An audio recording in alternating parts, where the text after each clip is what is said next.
හයි හයි ළමයි. කොන්නිචිවා. මං අද ඔයාලට කියලා දෙන්න යන්නේ ගණන් කරන විදි වලින් පැතලි දේවල් ගණන් කරන විදිය ගැන. පැතලි දේවල් ගණන් කරනවා කියලා කිව්වම ඔයාලා හිතන්නේ පැතලි දේවල් කියලා කියන්නේ මොන වගේ දේවල් වලටද කියලා. මේ පැතලි දේවල් කියලා කියනකොට මුද්දර, කඩදාසි, ඇඳුම් ඒ වගේ දේවල් තමයි මේ පැතලි දේවල් වලට අයිති වෙන්නේ. එතකොට මේ පැතලි දේවල් වලින් අපි එකක් කියලා කියන්න ඉචිමයි. ඉචිමයි. ඉචිමයි.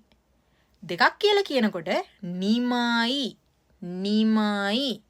නිමයි. තුනක් කියද්දී සන්මයි. සන්මයි.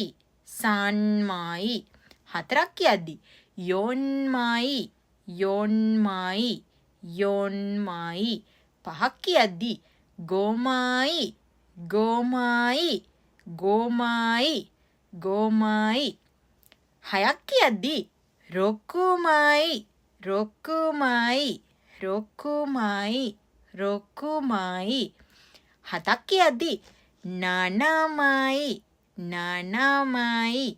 නනමයි. අටක් කියද්දී හචිමයි. හචිමයි. හචිමයි. හචිමයි. නවයක් කියද්දී කියුමයි. කියුමයි. කියුමයි. කියුමයි. 10ක් කියනකොට ජුමයි. ජුමයි. ජුමයි. ජුමයි. එතකොට අපි කීයක්ද කියලා අහනකොට කොහොමද කියන්නේ? නන්මයි දෙස්කා. නන්මයි දෙස්කා. නන්මයි දෙස්කා. නන්මයි දෙස්කා. 見てくれてありがとう。